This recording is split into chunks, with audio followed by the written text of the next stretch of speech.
నమస్కారం, AR news కి స్వాగతం. నేను రమేష్. ఈనాటి వార్తల వివరాలు ఇలా ఉన్నాయి. ఇచ్చాపురంలోని స్వేచ్ఛావతి అమ్మవారిని కేంద్ర విమానయాన శాఖ మంత్రి కింజరాపు రామ్మోహన్ నాయుడు శుక్రవారం దర్శించుకున్నారు. ఎమ్మెల్యే బెండాల అశోక్, జనసేన పార్టీ అధ్యక్షులు దాసరి రాజు ఘనంగా ఆయనకు స్వాగతం పలికారు.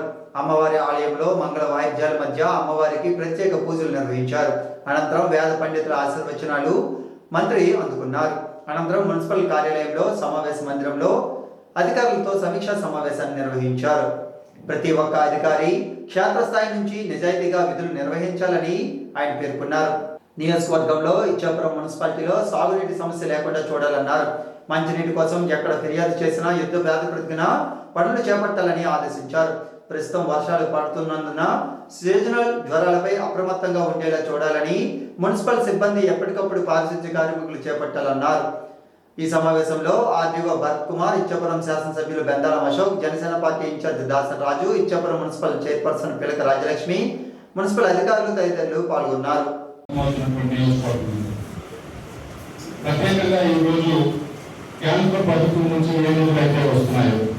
ఆ నిధులు ఏ రకంగా ఇక్కడ ఖర్చు చేయబడుతున్నాయో ఆ డిపార్ట్మెంట్స్ మాత్రమే ఈరోజు ఇక్కడ నిధులు తీసుకోవడం జరుగుతుంది.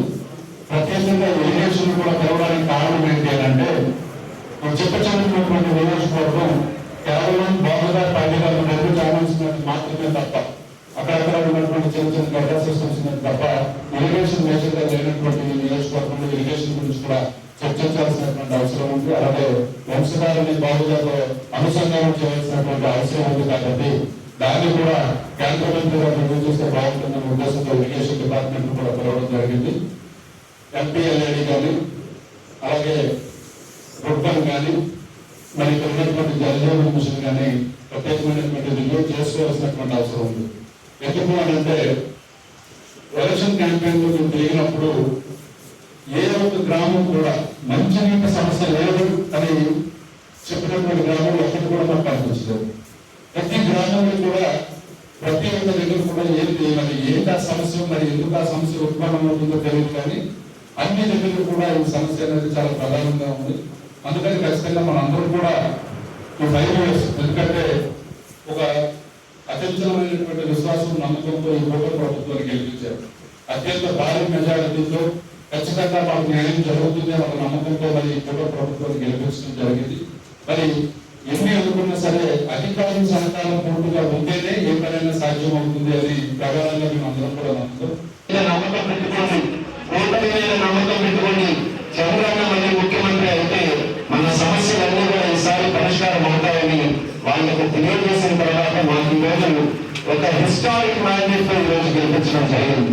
ఆ మ్యాండేట్ ని మేము గౌరవించుకొని ప్రజలు మా మీద పెట్టినటువంటి నమ్మకాన్ని నిల్వ చేయకుండా ముందుకు నడవాలంటే మేము ప్రజల తాలూకా సమస్యలని పరిష్కరించే మార్గాన్ని మేము అందరూ కూడా బతికి ముందుకెళ్ళాలి. అది కేవలం ఊరికి నాయకులుగా మా ఇద్దరికి వేసినప్పటికీ కూడా బాధ్యత ప్రభుత్వం మొత్తం మీద ఉంది. అధికారులు మొత్తం మీద ఉందని మీరు అందరూ గ్రహించాలి. నేనేదో చేసుకుంటూ వెళ్ళిపోతాం, వీటిలో పెట్టుకుంటూ వెళ్ళిపోతాను కాదు. ప్రజల తాలూకా సమస్యలు పరిష్కరించబడాలంటే ప్రభుత్వం ఆదేశించినటువంటి ప్రతి పనులుగా అధికారులతో పాటు మనస్ఫూర్తిగా మీరందరూ కూడా మీ తాలూకా కర్తవ్యం నిర్వర్తిస్తేనే మనం అనుకున్నటువంటి లక్ష్యాలన్నీ కూడా మనం సాధించగలం. ఆ లక్ష్యాలను రోజు మనం ఇచ్చాపురం నియోజకవర్గానికి సంబంధించి సాగునీరు కానీ త్రాగునీరు కానీ చాలా ఇబ్బందుల ప్రాంతానికి గత ఎన్నో సంవత్సరాలుగా పడుతూ వస్తున్నారు. సాగునీరుకి సంబంధించి మన వంశధార నాగాలు నదులు అనుసంధానం చేసుకుంటూ బాగుగా వరకు చేయాలనేటువంటి ప్రయత్నం గతంలో చంద్రబాబు నాయుడు గారు దానికి శ్రీకారం చుట్టారు. ఆ రోజుల్లో సుమారు 6,400 కోట్ల రూపాయలతో ఒక జీవో కూడా విడుదల చేసి అది ముందుకు నడిపించే సమయంలో ఎన్నికల నుంచి ప్రభుత్వం మారడంతో అది అక్కడికక్కడే ఉండిపోయింది. మరి 5 సంవత్సరాలు ఆ కార్యక్రమం ఎంతగా నడవలేకపోవడం వల్ల ఈరోజు 5 సంవత్సరాలు మనం ఆ కార్యక్రమానికి సంబంధించి టైం కోల్పోయాం. మళ్ళీ మన ప్రభుత్వం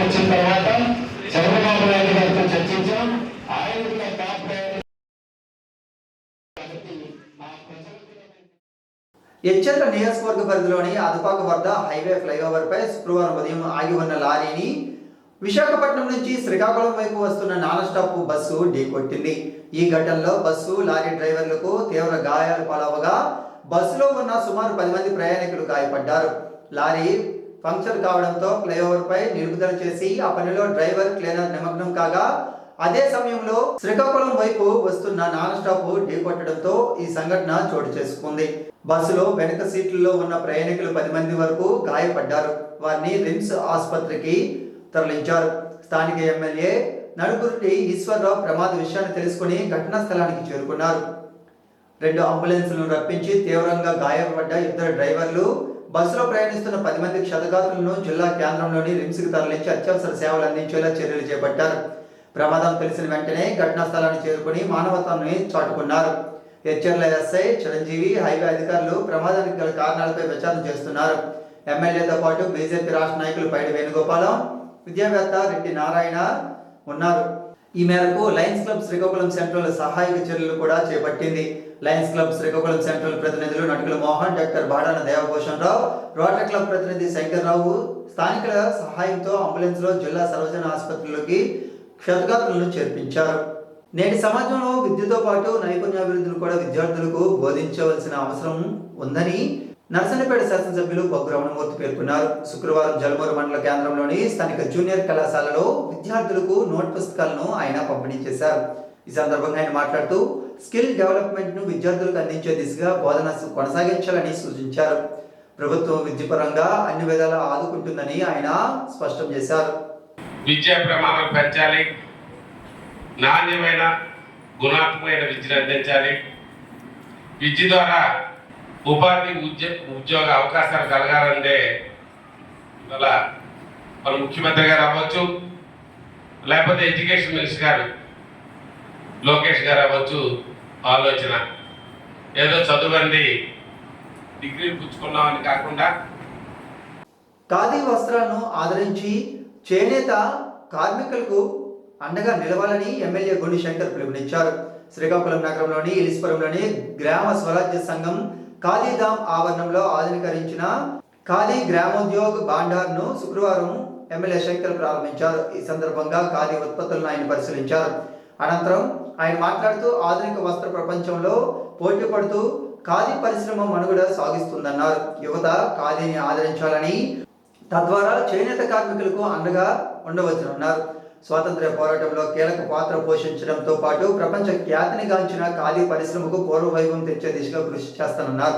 ఈ కార్యక్రమంలో ఖాదీ గ్రామీణ పరిశ్రమల కమిషనర్ డైరెక్టర్ ఎస్ గ్రీఫ్, అసిస్టెంట్ డైరెక్టర్ షేక్ మహమ్మద్, గ్రామ స్వరాజ్య సంఘం అధ్యక్ష కార్యదర్శులు, సిబ్బంది, టీడీపీ నాయకులు పాల్గొన్నారు. శ్రీకాకుళం ఎమ్మెల్యే గుండు శంకర్ ఆధ్వర్యంలో నిర్వహిస్తున్న అన్నదాన కార్యక్రమం శుక్రవారానికి 456వ రోజుకి చేరింది. ప్రభుత్వ అన్న క్యాంటీన్లు ప్రారంభించేంత వరకు అన్నార్థులకు అండగా ఉంటారని, అంతవరకు అన్నదానం కొనసాగుతుందని ఎమ్మెల్యే ఈ సందర్భంగా పేర్కొన్నారు. శ్రీకాకుళం నగరంలోని 7 రోడ్ల కూడలి పాత బస్టాండ్ ప్రాంతంలో పేదలకు అన్నదాన కార్యక్రమాన్ని నిర్వహిస్తూ వస్తున్నారు. సీజనల్ వ్యాధుల పట్ల అప్రమత్తంగా ఉండాలని ప్రభుత్వ ప్రధాన కార్యదర్శి నీరబ్ కుమార్ ప్రసాద్ జిల్లా కలెక్టర్లను ఆదేశించారు. జిల్లా కలెక్టర్లతో ఆయన సీజనల్ వ్యాధులు, త్రాగునీరు, భారీ వర్షాలపై ఆయన వీడియో కాన్ఫరెన్స్ లో సమీక్ష నిర్వహించారు. ఈ సందర్భంగా ఆయన మాట్లాడుతూ ప్రతి గ్రామంలో త్రాగునీటి సమస్య లేకుండా చూడాలన్నారు. త్రాగునీటి పైపులు లీకేజ్ లేకుండా చూడాలని, వీధుల్లో చెత్త లేకుండా ఉండాలని ఆదేశించారు. సెప్టిక్ ట్యాంకుల పైపులకు సైలెంట్ జాలి అమర్చాలని, జాలి అందుబాటులో లేకపోతే పలుచని క్లాత్ని అమర్చి దోమలు నివారించవచ్చునన్నారు. కాలువల్లో పూడికలను తొలగించి నీరు నిల్వ లేకుండా చూడాలని చెప్పారు. ఈ వీడియో కాన్ఫరెన్స్ లో జిల్లా కలెక్టర్ స్వప్న దినకర్ కొండకర్, జిల్లా జాయింట్ కలెక్టర్ ఎం నవీన్, జిల్లా రెవెన్యూ అధికారి M Ganapathirao, ZP CEO Venkateswararao, CPO Lakshmi Prasanna, irrigation SE Sudhakar, DPO Venkateswararao, municipal corporation commissioner Talla Bobulesu, DMHO doctor Boddupalli Meenakshi, DMO Satyanarayana తదితరులు ఉన్నారు. రాష్ట్ర వ్యవసాయ శాఖ మంత్రి కింజరాపు అచ్చెన్నాయుడును పాతపట్నం మాజీ శాసనసభ్యులు, టీడీపీ జిల్లా అధ్యక్షులు కలమటి వెంకటరమణ శుక్రవారం మర్యాదపూర్వకంగా కలిశారు. నిమ్మాడ గ్రామంలోని ఆయన క్యాంప్ కార్యాలయంలో మంత్రిని కలిసి పుష్పగుచ్చాన్ని అందజేశారు. ఈ సందర్భంగా జిల్లాలోని పలు సమస్యలను మంత్రి దృష్టికి కలమట తీసుకువచ్చారు. తుఫాన్ కేంద్రాలను అధికారులు సంయుక్తంగా సందర్శించాలని జిల్లా కలెక్టర్ స్వప్న దినకర్ పుండకర్ ఆదేశించారు. తుఫాన్ సందర్భంగా జిల్లాలో తుఫాన్ ప్రభావిత ప్రాంతాలు ముందస్తు చర్యలు, శానిటేషన్ తదితర అంశాలపై ఆయన జిల్లా జాయింట్ కలెక్టర్ ఎం నవీన్తో కలిసి మండలాల్లోని తహసీల్దార్, ఎంపీడీఓలు, ఓపీఆర్డీఓలతో ఆయన వీడియో కాన్ఫరెన్స్ నిర్వహించారు. జిల్లాలో ఉన్న కాలువలు, బ్యారేజీలను రెవెన్యూ, పోలీస్, పంచాయతీరాజ్, ఇరిగేషన్ అధికారులు కలిసి జాయింట్ ఇన్స్పెక్షన్ చేయాలని ఆయన ఆదేశించారు. జాతీయ రహదారిపై ఆర్టీసీ బస్సు, లారీ ప్రమాదానికి గురైనట్లు ఆయన గుర్తు చేశారు.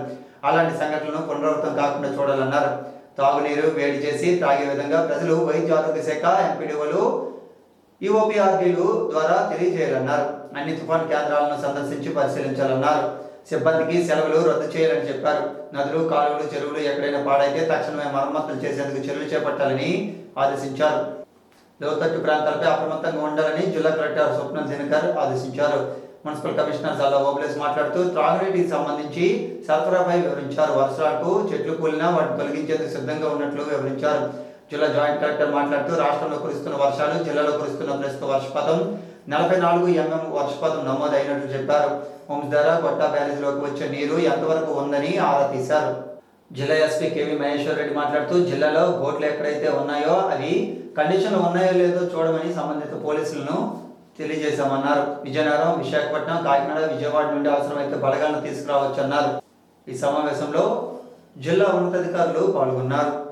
నిరంతర నిస్వార్థ సేవలకు పాత్రికేయుడు వర్లం శివతేజ జీవితం అంకితం చేశారని, ఆయన తండ్రి తగ్గ తనయుడని జాయింట్ కలెక్టర్ జై నవీన్ పేర్కొన్నారు. ప్రముఖ చిత్రకారుడు, విశ్రాంత ఉపాధ్యాయుడు మాస్టర్ వర్లం నవజీవన్ రావు కుమారునిగా తనకంటూ ప్రత్యేక గుర్తింపు తెచ్చుకున్నారు. శ్రీకాకుళం నగరంలో బాపూజీ కళామందిర్లో ఇండియన్ రెడ్ క్రాస్ జిల్లా చైర్మన్ పి జగన్మోహన్ రావు ఆధ్వర్యంలో జరిగిన కార్యక్రమంలో శివతేజకు జ్ఞాపకను, ప్రశంసా పత్రాన్ని చేసి అందించారు. ప్రతి విద్యార్థి తరగతులకు క్రమం తప్పకుండా హాజరు కావాలని, బాగా చదువుకోవాలని, విద్యతోనే ఉజ్వల భవిష్యత్తు ఉంటుందని హెచ్ఎల్ ఎమ్మెల్యే నలుగురుడి ఈశ్వరరావు పేర్కొన్నారు. హెచ్ఎల్ ఐఐటిలో ఏర్పాటు చేసిన పియూసీ పూర్తి చేసిన విద్యార్థుల నియామక పత్రాలను ఎమ్మెల్యే విద్యార్థులకు అందించారు. కార్యక్రమాన్ని triple director professor Kokkirala Venkata Gopala Dhanabalaji అధ్యక్షత వహించారు. ఈ సందర్భంగా ఎమ్మెల్యే మాట్లాడుతూ విద్యతోనే మనం భవిష్యత్ లక్ష్యాలను సాధించుకోగలమని, తద్వారా సమాజంలో ఉన్నతమైన స్థానంలో విద్యార్థులు నిలిచేందుకు విద్య ఎంతో తోడ్పాటును ఇస్తుందన్నారు. ఇంజనీరింగ్ మొదట 1 నుండి 5 ర్యాంకుల వారికి ధనరాజ్, త్రిష, సత్యజయదేవ్, తరుణ్ కుమార్, జీవానంద్ ఇంజనీరింగ్ వెళ్లే విద్యార్థులు, CSE, triple ECE, mechanical, civil, chemical engineering వెళ్లే విద్యార్థులకు నియామక పత్రాలను అందజేశారు. ఈ కార్యక్రమంలో పరిపాలన అధికారి Muni Ramakrishna, dean Mohan Krishna Chowdary, dean welfare Ravi, counselling coordinator Ramana, coordinator Ramesh తదితరులు పాల్గొన్నారు. ఈనాటి వార్తలు ఇంతటితో సమాప్తం. తిరిగి మళ్ళీ ప్రసారమయ్యే న్యూస్లో మళ్ళీ కలుద్దాం. అంతవరకు సెలవు. నమస్కారం.